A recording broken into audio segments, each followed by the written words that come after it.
Sophia, you're making a huge mistake. My father's words echoed through his corner office on the 47th floor of Taylor Industries headquarters. Outside the floor-to-ceiling windows, Chicago's skyline stretched endlessly, a testament to the empire he'd built over 30 years. An empire he expected me to inherit, not challenge. I stood my ground, resignation letter in hand. I'm not making a mistake, Dad. I'm making a choice. A foolish choice, he scoffed, running his hand through his silver hair, still thick at 60, just like his stubbornness. You want to leave Taylor Industries to start your own company? What? Your trust fund that I control. The leather chairs, mahogany desk, and wall of achievements behind him had always been meant to intimidate. Today they just reminded me why I had to leave. I have my own savings, I said quietly. And my own ideas.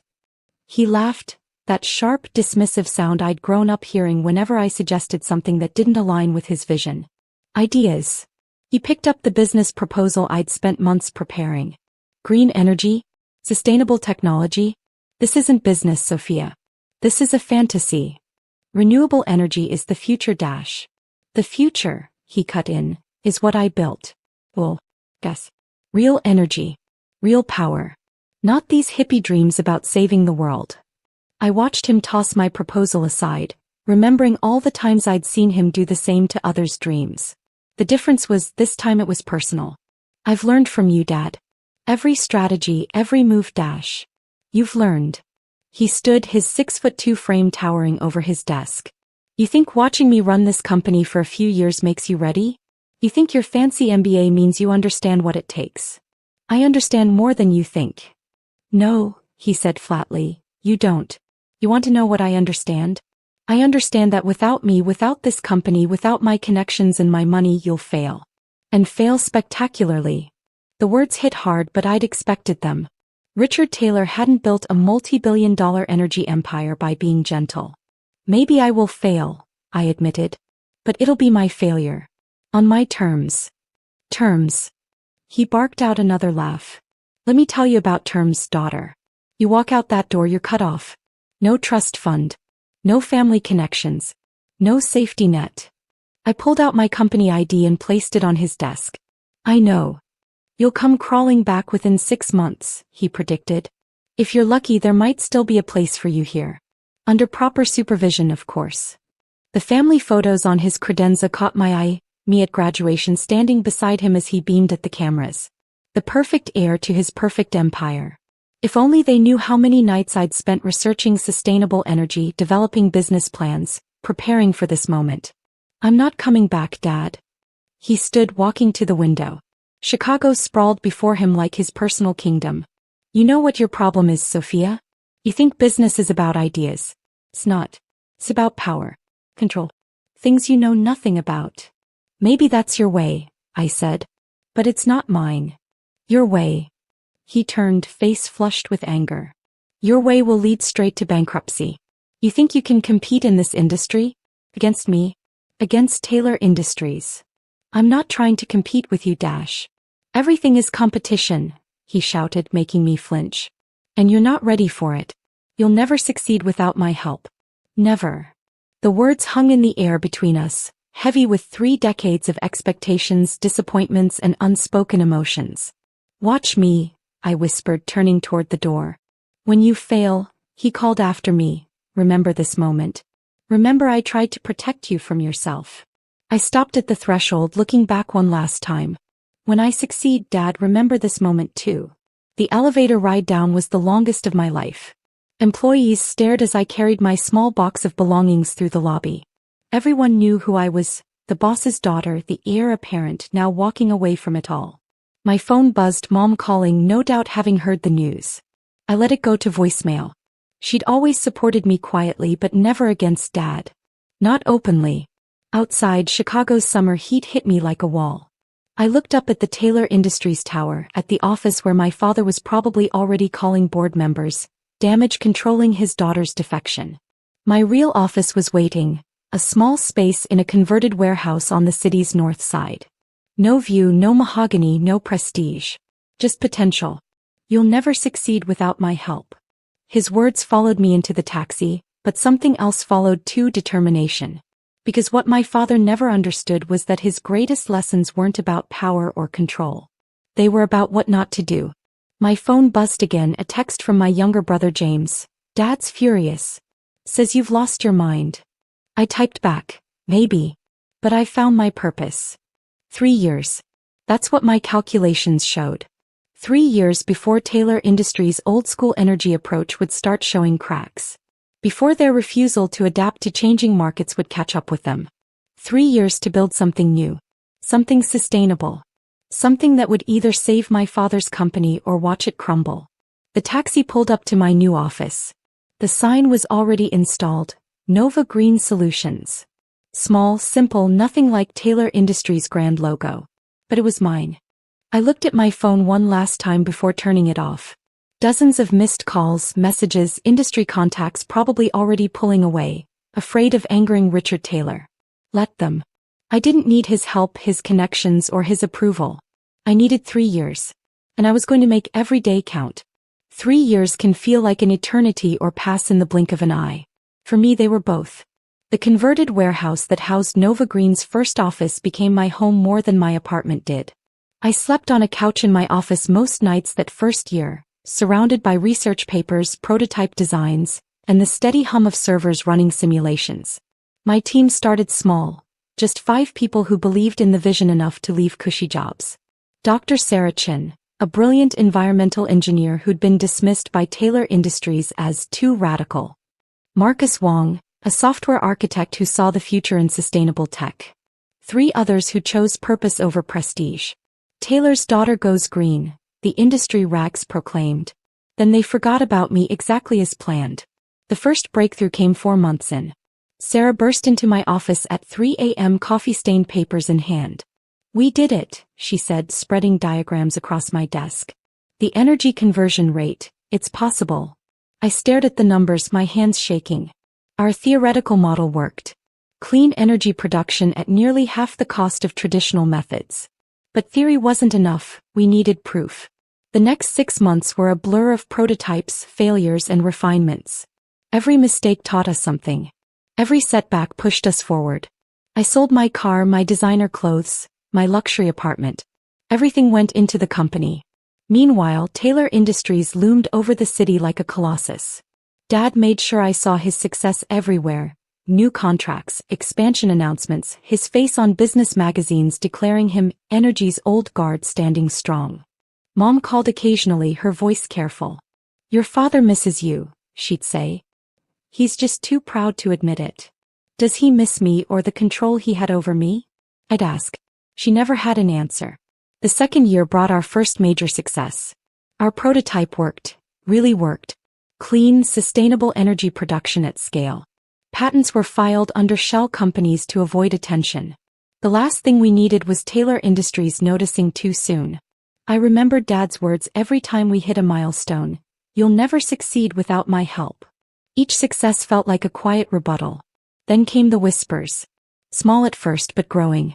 Taylor Industries was struggling to adapt to new environmental regulations. Their stock dropped 10% after a major oil spill. Dad's old-school approach was starting to show cracks. James called one night, his voice low. "Dad's worried, sophomore really worried. The board's asking questions about sustainability plans." "He could change direction," I suggested. "Adapt. You know Dad. He'd rather sink with his old ship than sail on a new one." I watched from afar as the company's problems grew. Environmental groups protested outside their headquarters.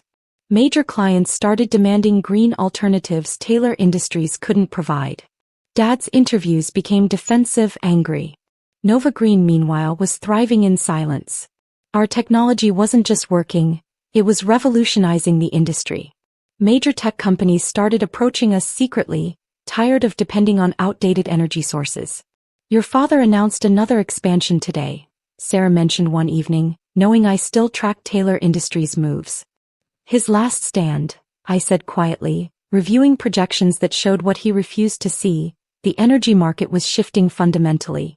The third year was when everything accelerated. Nova Green's valuation hit 11 figures, though we kept that quiet. Our technology was now powering major facilities across 3 continents. And Taylor Industries. The call came on a Tuesday.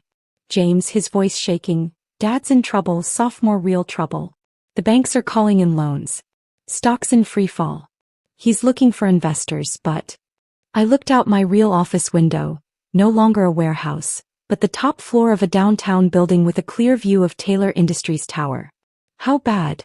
I asked, already knowing the answer. Bankruptcy bad. Unless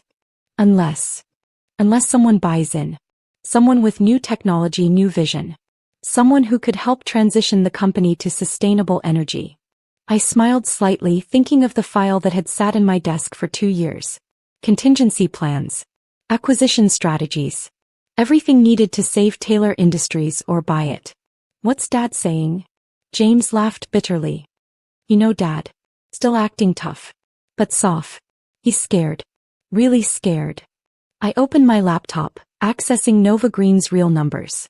We could buy Taylor Industries 3 times over now. Save it. Transform it. But that wasn't the point. Tell him to set up a meeting, I said. With his potential investor. You know someone? You could say that. The pieces were in place. The moment I'd both dreaded and prepared for was here. 3 years of work, of silence, of building something that could either save my father's company or watch it fall. 3 days, I said. Have him clear his schedule. After hanging up, I stood at my window watching the sun set behind Taylor Industries Tower. The empire Dad had built was crumbling, not because of competition or market forces, but because of his own refusal to change. My phone buzzed, a text from Mom. He needs help, Sophia. Real help. I thought of that day in his office, his dismissive laugh, his absolute certainty that I would fail without him. I know, I typed back. Help is coming. Just not in the way any of them expected. There's something surreal about walking into a place that was once home, knowing you now have the power to either save or destroy it. The Taylor Industries lobby, once my playground, now felt like a museum of fading glory. The security guard, the same one who'd watched me leave 3 years ago, did a double take. Miss Taylor? Miss Taylor. I have a meeting with the board, I said quietly. His eyes widened. Everyone in the industry knew about this meeting. Taylor Industries' last hope, a mysterious green energy investor with deep pockets and deeper technology. The elevator ride to the 47th floor was exactly 43 seconds. I'd counted it countless times as a child. Today I counted it one last time watching the numbers climb. My phone buzzed with messages from my team at Nova Green, confirming everything was in place. We'd spent weeks preparing for this moment. The boardroom doors were already open. Inside, faces I'd known my entire life now looked older, worried. Board members who'd once patted my head now sat anxiously awaiting their potential savior. And at the head of the table, Dad looked older too. His silver hair had more white, his commanding presence diminished by months of watching his life's work crumble. He stood as I entered, confusion crossing his face. Sophia? What are you doing here? We're waiting for an important meeting. I know, I said, taking the visitor's seat at the opposite end of the table. That's why I'm here.